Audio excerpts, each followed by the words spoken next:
Hello everyone, my name is GREATGEAR, and today I'm going to share with you the tool that I have been working on lately, and it's called Genshin Impact Compendium. It's currently on version 0.1 and I'll keep this file updated from time to time.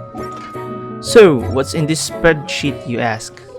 Well, first, it's still a work in progress, a major project which would contain useful tools which I'll be making myself for you adventurers to min-max your progression in-game.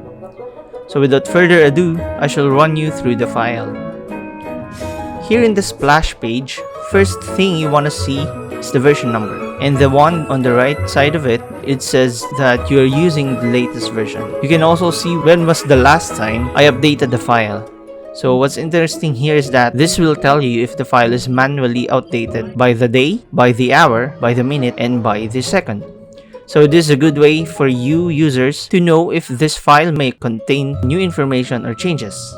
On the right side, here we have the version history. So I'll be posting the list of changes which I have made into the file. We also have known issues and upcoming features. And at the bottom, you can see some notes which I have left for you to read if you are interested. So moving on to the next tab. So this is basically just something about me if you are interested to know a little bit about my credentials as to whether or not you think I'm worthy of your trust. So nothing fancy here. So moving forward, next we have a work in progress main screen, which will contain all the tools which I'll be working on in the future. But right now, it's still incomplete as you can see, and I'm planning to add a lot of tools on this spreadsheet. I have some in mind already. I'm just preoccupied right now with the game and my work. So the only time I can update the file is mostly during weekends. So moving on to our last available tab, here is our computations tab. Basically, the only major content I have with you guys to share is this one. So I'll try to explain each and everything you see on the screen so that you'll have some sort of a gist as to where you can use this data. So first off, in the upper left corner, we can see the cumulative experience needed to max an artifact based on its star level. So it's pretty much self-explanatory. For 5 stars, you would need 269,000 experience to max it from +0. Moving forward, next is another point of interest, which is the enhancement average chance to hit 2 times and 5 times. So this is a dynamic cell at which you can hit 2 times or 5 times enhancement from enhancing your artifacts. The reason why I have set this to dynamic is because I only rely on my test data, which obviously is a very low sample rate. I have given you the liberty to change the values to your liking, but for your general convenience, I have input 10% as a base rate for ×2 enhancement and 1% for ×5 enhancement. And if you want to change the values, do not highball the rates. As much as possible, try to input a realistic value for this. So the next one down below, we have the formula which I have used to get the probability of hitting success based on the number of tries or the number of upgrades. It's called the geometric distribution, and this is just one of its form, which basically gets the number of trials up to and including the first success.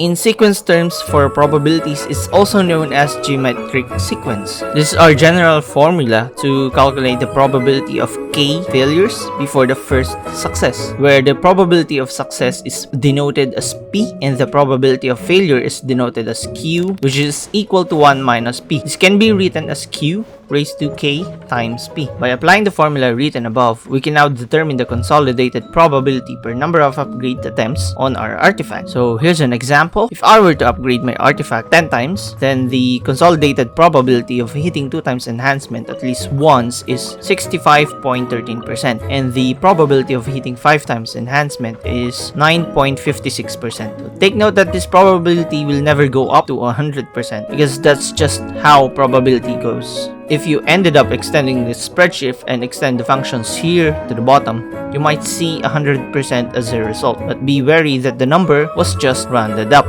Moving on, we can see on column I, row 6, a small table, and I call it the confidence level table based on 2 times and 5 times enhancement probabilities. On the left side of each probability, you can input your personal confidence level, and it will automatically display on the right side the number of upgrades that you need to hit that specific enhancement multiplier. So if I change the value here on the 2 times confidence level to, let's say, 30%, then the number of upgrades needed would fall down to 3. And if I change it to 90%, then the number of upgrades needed would increase to 22, which makes total sense. So the more attempts you make, the higher your chances to hit that success goes. Same thing for the 5 times probability. If we input something like 50%, then the number of upgrades needed would skyrocket to 69, so on and so forth. Now, if we check the wide table below, we are looking at a huge number of information, which could be quite overwhelming at first. But once I explain it to you, I'm pretty sure you'll get a hang of it quite quickly. So basically, this is a table for enhancing your 5-star artifact using 5-star artifacts as your main fodder, starting from +0 fodder up to +20 fodder. This also extends if we scroll the spreadsheet to the right. We can see another table specifically for 4-star fodders, 3-star fodders, 2-star fodders, and last but not the least, the 1-star fodders. Ideally, you would want to have 4 more rows of tables below for enhancing 4 stars, 3 stars, 2 stars, and 1-star artifacts. But you can just simply adjust everything based on the total experience required, and that would be its equivalent. So we have saved a bunch of space here without having to repeat the process down below. The first column is the enhancement level of the fodder material, which in this case, this enhancement 0 means that you're using 5-star artifact +0 as your main fodder material to feed to your main artifact that you want to enhance. The next column is basically the base experience of that fodder based on enhancement level. So for enhancement level 1, the base experience of it is 3000, since that's what you need to enhance a 5-star artifact to +1. And you'd need 269,800 experience for it to be maxed out to +20. So the third column is the extra experience for users to fill up.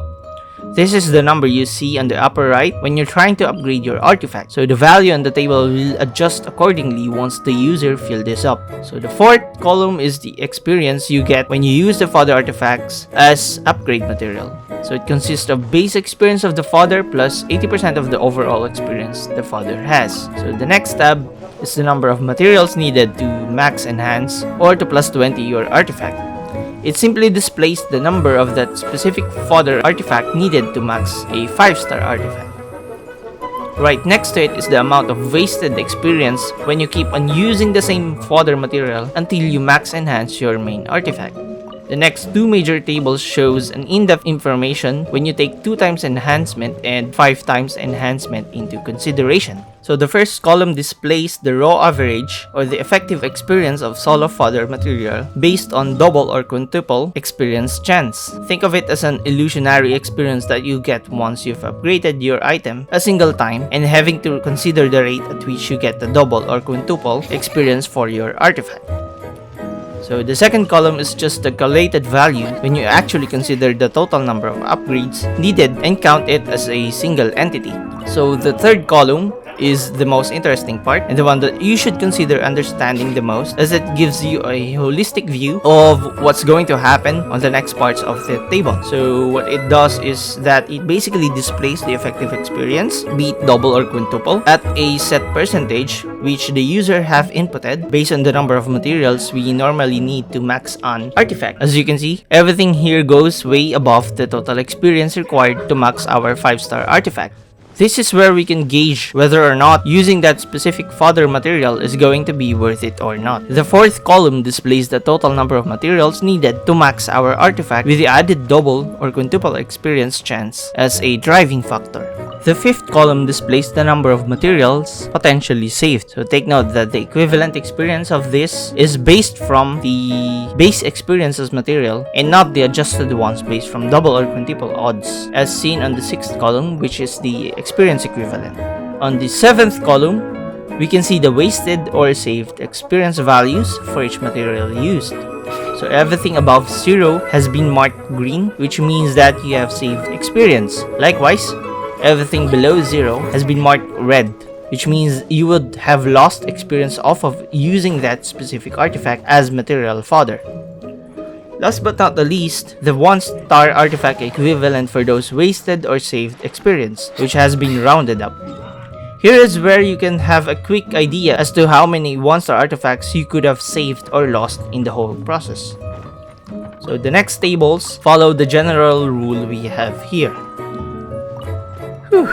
That's a lot to take in, but I am confident enough that you would understand at least the most important ones in the tables I have here for you. So in summary, everything that we have discussed right now is that by understanding the information in this table, you could theoretically lose 404 or more of 1-star artifacts worth of experience if you keep on using the wrong fodder materials. And you could potentially save up to 39 or more of 1-star artifacts worth of experience if you keep on using the right fodder materials. I think that's all I have for you right now. I apologize if it's not a lot, as I have only finished this part of my huge project. But fret not, for I will continue to fill in more data and information in the spreadsheet for you guys to utilize. It's all free for you to get your own copy and use for yourself. Just don't forget to at least link my YouTube channel and Facebook page in your credit section, just to, to help a young dreamer out. I have more ideas to add to our compendium spreadsheet, and when given time, I'll fill it up one by one. I really hope you find this tool helpful to you. Right now, our YouTube channel GREATGEAR have 40 subscribers and it's continuously growing day by day. So thank you guys so much for that. I really appreciate your support, and I hope you like this video, and I hope you find this helpful somehow. Thank you guys for watching. See you guys next time.